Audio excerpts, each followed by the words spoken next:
The time has come to complete the construction of the funnels. I probably should have done these modifications before I installed the photo etch at the top of the funnel. These bands are far too thick and need to be lowered, so I'm going to sand them down quite considerably. I also need to add a little bit more detail to the sides of the funnels by putting on some lines of rivets. Once that's done, I can install these pipes and then add on some photo-etched cables. There is one fairly significant correction that needs to be made. It's to this base for the aft funnel. Essentially, this piece needs to be shaped the same as for the piece for the forward funnel. That I'm going to correct with filing, sanding, and a lot of super glue. Once all the modifications are made, everything can then be painted and I can move on from this page. Starting with the easiest modification first, I'm going to lower these bands. I don't want to completely remove them. I think they should still be present on the side of the funnels, but they do need to be lowered quite substantially. To help me lower them to a consistent height around the entire perimeter of the funnel, I'm using electrical tape.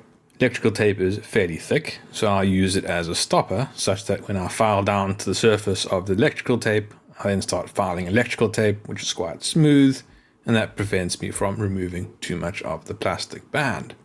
Electrical tape might sound like a bit of a strange choice to use on a model, but I think this is actually the same tape that Tamiya brands as their bendable tape for taping around curves.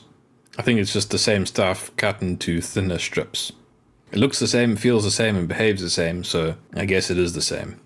In fact, what you see on screen, the lower section is electrical tape, and the upper thin band running around the top is this flexible Tamiya masking tape. I don't know. They look the same to me.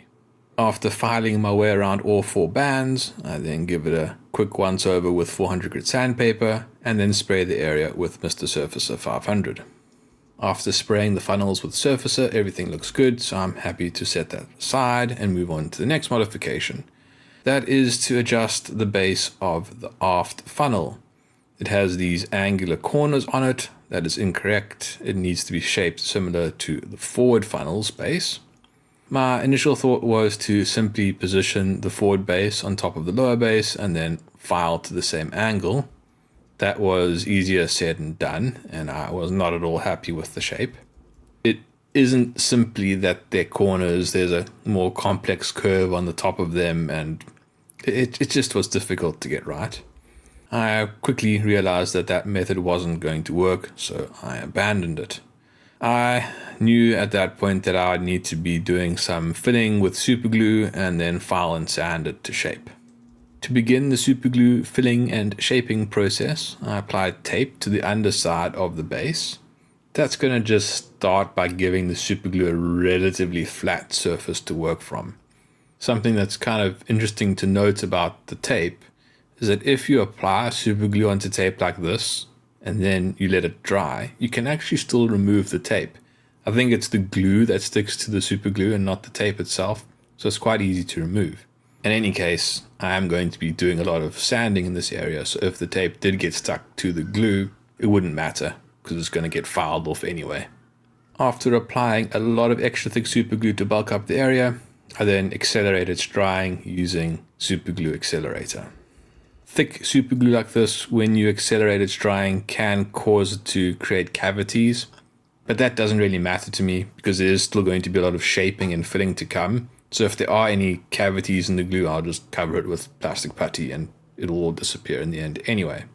Now that the glue is dry, I can start much more carefully shaping the base of this structure. I figured that the best way to get a perimeter that closely followed the oval shape and matched the other side of this component was to use the inner oval as a guide to create the line for the outer perimeter of the oval. This could be quite easily achieved by using a permanent marker and its width to trace out the outer edge of this curve. The permanent marker wasn't quite wide enough, so I just used a little bit of plastic to stand it off slightly further and then extended that trace a little bit more. Now that I knew where the perimeter of the part was, I could start working with plastic back to that point. Well, super glue really, back to that point. This was just a lot of back and forth filing and sanding, carefully pulling back the plastic until I hit that line. Once I hit the line, I then worked on the slope on the top of the component, trying to keep a nice consistent slope around the full length of the part. The end result, while not perfect, I think is pretty good. I think if you really look for it, you'll notice that this part isn't absolutely perfect. But if you're just looking at the ship in general and your attention is not specifically brought to this part, you're not going to notice anything off about it. Once I was happy with its shape, I then put a little bit of plastic putty on its surface just to fill in any holes in the super glue, and then filed and sanded that smooth. Now that the base for the aft funnel is ready, I'm going to move on to adding details to the funnels themselves. The two sets of details that I'm going to add are rivets and cables for the painting gantries. If you're using this build series as a guide, this is once again one of those times where you should not do what I'm going to be doing in this video from this point onwards. I'm not happy with how these rivets turn out, and I'm not happy with the photo-etch cables that I will install after I'm done with these rivets. And in the next video, you'll see the actual final design that I went with. But just for completeness, I'll show you how not to do it. My initial thinking with the rivets was to use a riveting tool, a disc with spikes on it basically, to just push holes into the sides of the plastic and then create rivets which would become visible when I applied panel line. To help me position the riveting tool and create a straight line, I used alternating strips of 1 and 3 mm masking tape.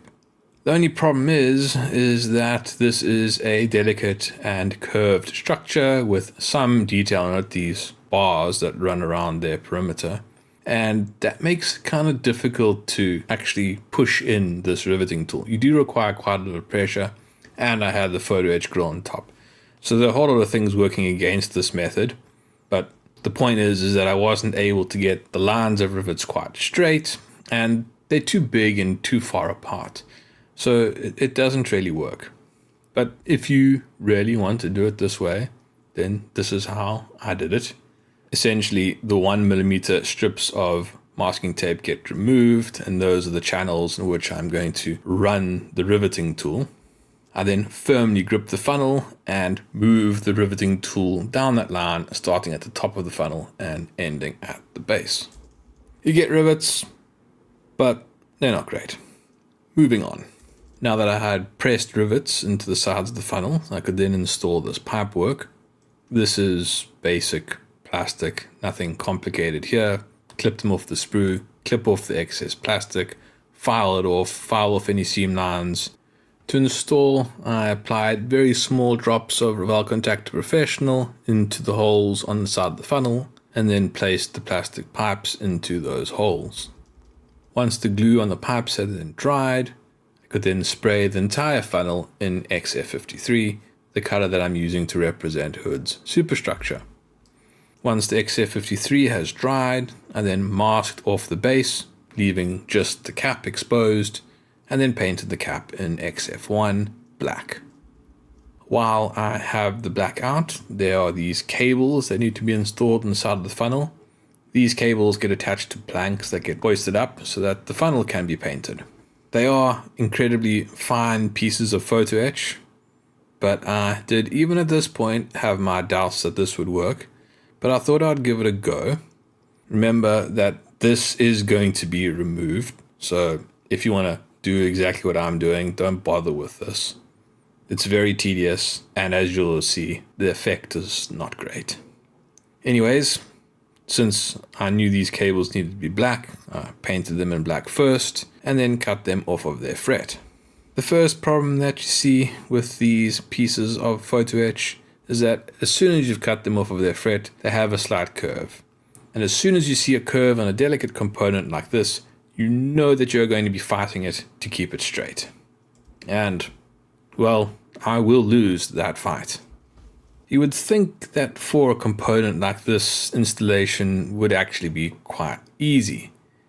All you need to do is apply a little drop of extra thick super glue to the top of the part, put it in contact, the top of the funnel, hold it down, and then glue it in place using extra thin super glue. Well, that's easier said than done. Essentially, that is the process that I followed, but because this is photo-etch, it did bend and stand off and didn't fit very well onto the model. These bands, even though substantially lowered, still have a bit of height to them, and they caused the photo-etch to bend in weird ways. As a result of this, by the end of installing all of these photo-etch cables, I had something that looked okay, but a bit rough, and far too prominent actually. I would like these cables to be more subtle.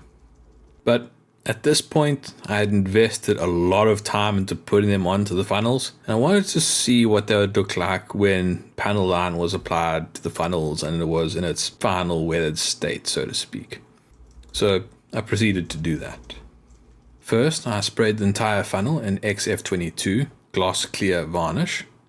After the gloss coat had dried, I then covered the funnel with black panel line and left it to dry for around 10 minutes, after which I removed it using Mr. Weathering Color solvent. That then left a small amount of black panel line in crevices, revealing details and somewhat showing the rivets. Once the solvent had evaporated off of the funnel and it was fully dry, I then sealed in everything using Tamiya XF86 and got this, the final effect for the funnel. I was not happy with this. So I resolved to try something different, and in the next video I will show you how I turn this funnel into something that looks like this. If you would like to support this channel or see how this ship looks when it is completed, then please subscribe. Thanks for watching. Cheers.